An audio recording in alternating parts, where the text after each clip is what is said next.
Thanks so much for having us, Josh.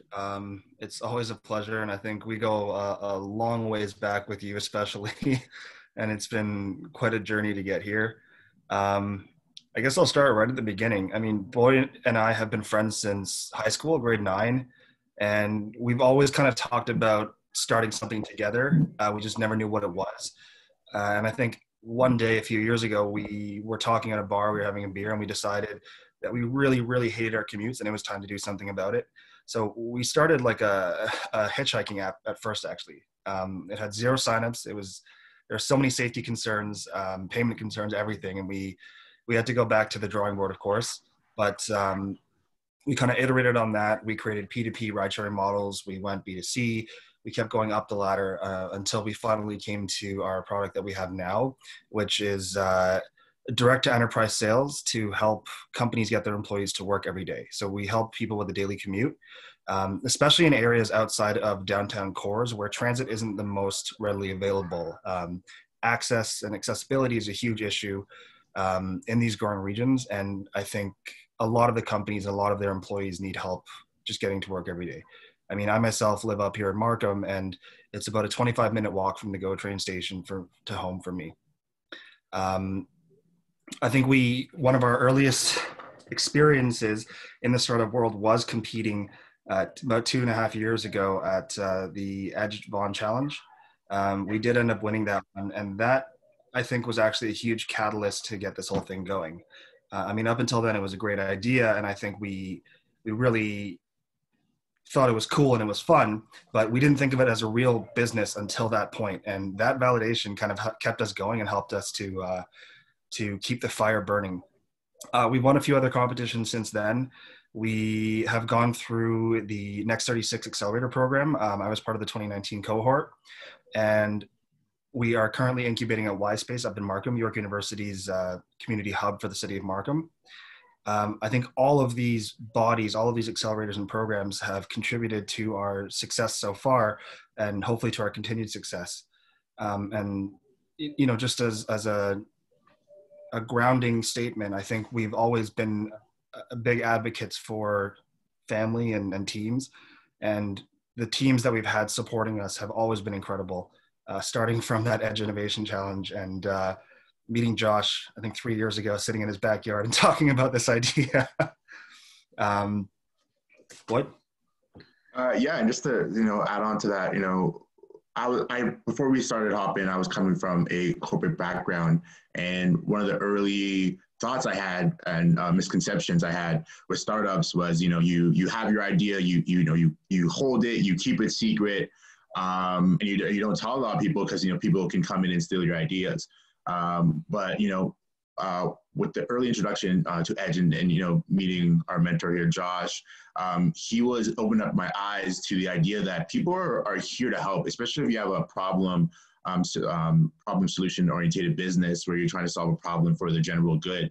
People want to see it succeed and willing to help. And throughout our time with Hopin, we listened a lot to the market. We listened a lot to our mentorships and people in the communities to building out our solution to find the right way to do it.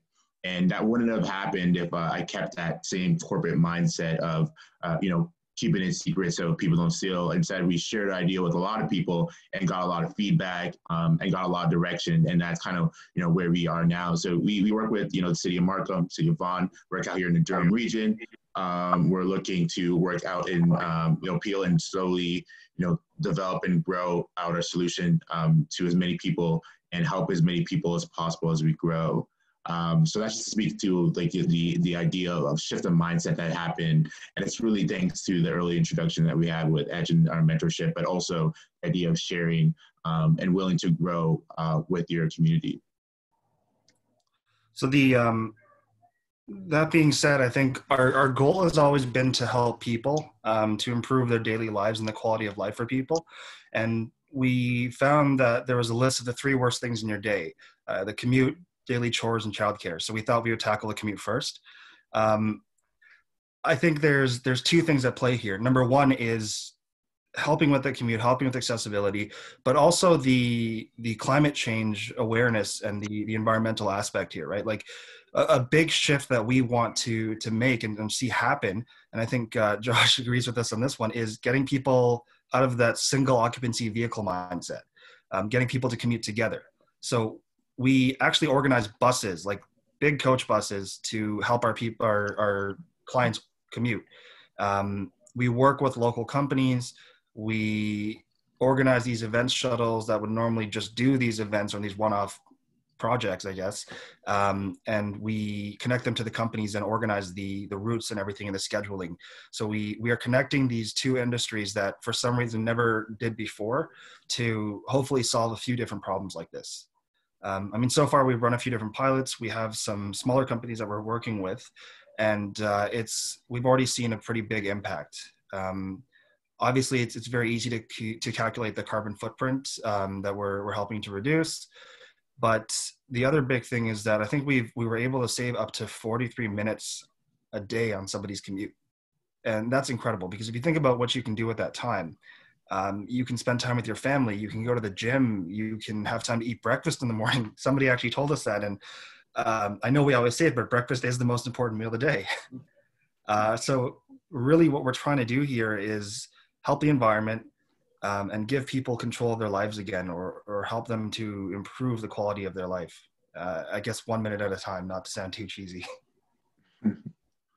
Yeah, and just to add on top of that as well, what we noticed with the engagement through transportation, beyond the impact on climate, the impact on people's lives, but there's also the socioeconomic standpoint. A lot of people who are dependent on public transit and options that are provided to them are usually lower on the socioeconomic scale. So they're the ones that don't have the cars they can't afford to. And what happens in a lot of these developing regions, outside of the mass transit options, it's a lot harder to get around. And that's definitely one of the problems that we're trying to solve, is be able to bridge a gap and, both complement and fill the gaps that are provided by public transit, because public transit aren't able to help everybody, just because it's very costly to run these buses, and it's very work intensive to determine routes that are best for it, right? So as a smaller company, as very mobile and a very tech and logistics based solution model, we're able to be very flexible and customizable to the needs of individual people. And that allows us to kind of come in, because mass transit still does the middle route the best, the GO stations, the mass bus routes. But the little gaps in these, side streets, in the industrial areas, that's where we come in to help people get people to work. And again, it helps the people on the lower part of the socioeconomic scale a lot more so than others. I think that the last thing, the coolest part of this is the network that we've developed, the people that we've met, the friendships we've developed, and I get to come to work with my best friend every day, so that's really cool too.